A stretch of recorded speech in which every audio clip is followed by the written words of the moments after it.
As atenções agora se voltam para a Colômbia. Este foi um final de semana violento, mas não atípico se comparado aos últimos dias que acontece na capital colombiana. Isso tudo porque está sendo questionado o governo de Iván Duque, o atual presidente e homem ligado a Juan Guaidó, que é o presidente autodeclarado da Venezuela, numa tentativa de golpe na Venezuela. O que ocorreu nos últimos finais de semana chama a atenção da Colômbia pela sua estabilidade política, que é praticamente algo invulgar na América do Sul ou na América Latina. É um país que não registra na sua história ditaduras. Para se ter uma ideia, o último levante popular, a última manifestação que gerou uma verdadeira revolução em Bogotá foi o Bogotaço, em 1948, quando o então presidente era Mariano Pérez. Isso gerou uma onda de violência que se estendeu até 1958.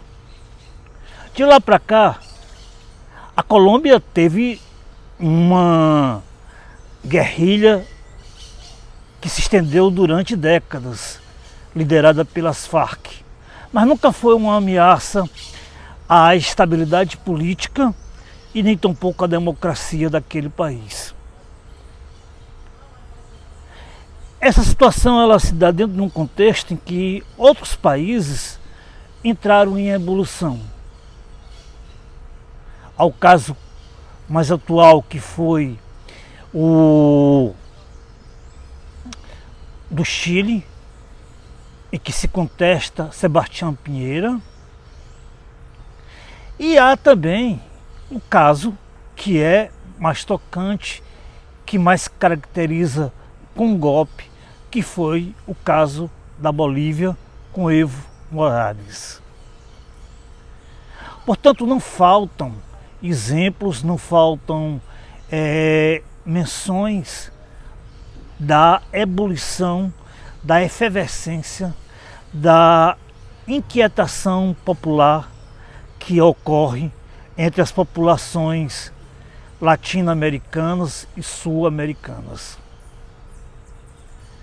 São várias teorias que podem levar a compreender a atual realidade, que foi marcante em 2019. Uma delas é o desaparecimento dos bancos de desenvolvimento, que se alia com políticas econômicas que não contemplaram o bem-estar social. Pelo contrário, foram bastante vorazes nos ganhos, nas conquistas históricas, como da Previdência, como do acesso aos serviços essenciais e, sobretudo, a geração de emprego e renda. A falta de bancos de desenvolvimento é o que se mais tem apresentado como o que se explica na Colômbia, mas é tão pouco ainda o que acontece no Brasil. Os bancos de desenvolvimento, eles ficaram viciados por políticas que se aproveitavam das carteiras de seus clientes e usavam de políticas, sim.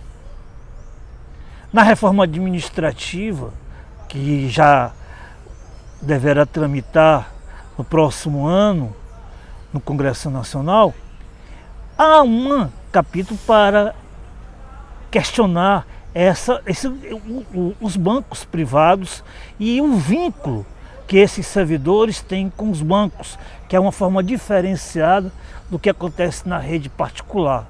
Muito mais competitiva, muito mais preparada tecnologicamente e sem a carapuça de dizer que é um banco de desenvolvimento. O que acontece com o Banco do Brasil, que perdeu sua carteira de 56 mil servidores municipais, porque não se aparelhou tecnologicamente, porque não fez uma reforma administrativa como deveria, extinguiu cargos de chefias no interior, mas esses servidores migraram para Fortaleza e continuam ganhando as suas gratificações sem exercer o cargo anterior. Muitas benesses, fora a estabilidade, que não tem relação com produtividade, com desempenho, com competitividade, que é tanto exigido nos bancos privados. Mas seria simplista demais resumir somente a questão dos bancos. Eu acho que se deve ser mais abrangente e ver a questão do modelo neoliberal, que ele já apresenta o seu declínio nos países desenvolvidos, que se iniciaram há mais tempo e agora atinge de cheio as classes sociais mais pobres da América do Sul e do Brasil. A julgar do que acontece na Argentina,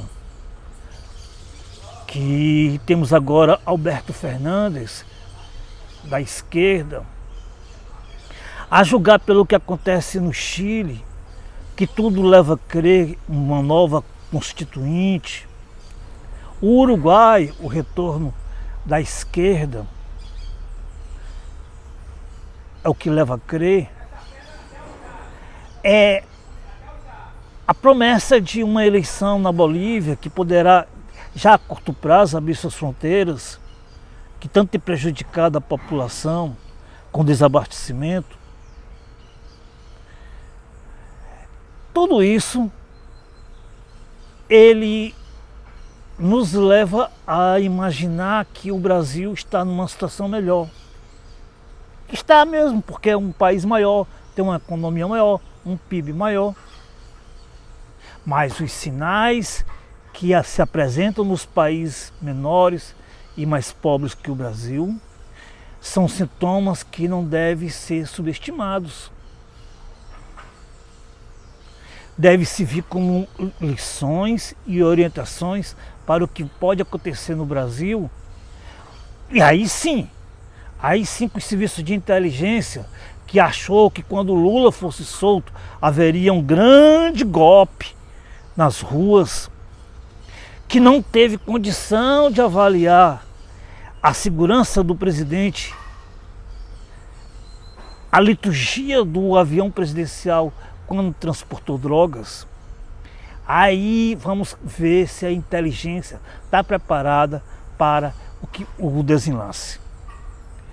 Eu acho que 2019, quando a gente começa a falar em retrospectiva, e da última vez foi o tema de todo um vídeo que preparei sobre o assunto, a gente acaba esquecendo coisas importantes. Esquece o incêndio que aconteceu em Notre Dame no dia 18 de abril deste ano, as mortes que estão ocorrendo até semana passada, atingindo comunicadores de grande reputação nacional, como Gugu Liberato.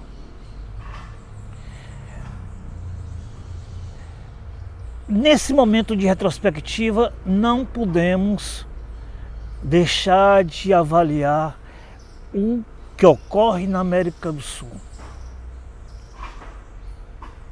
Não podemos subestimar que as forças populares, as classes sociais mais sofridas, aquelas que não têm os mesmos privilégios da classe média, os mesmos privilégios da burocracia institucional, ela está se movimentando. Não é o momento de você sentir um pânico antecipado,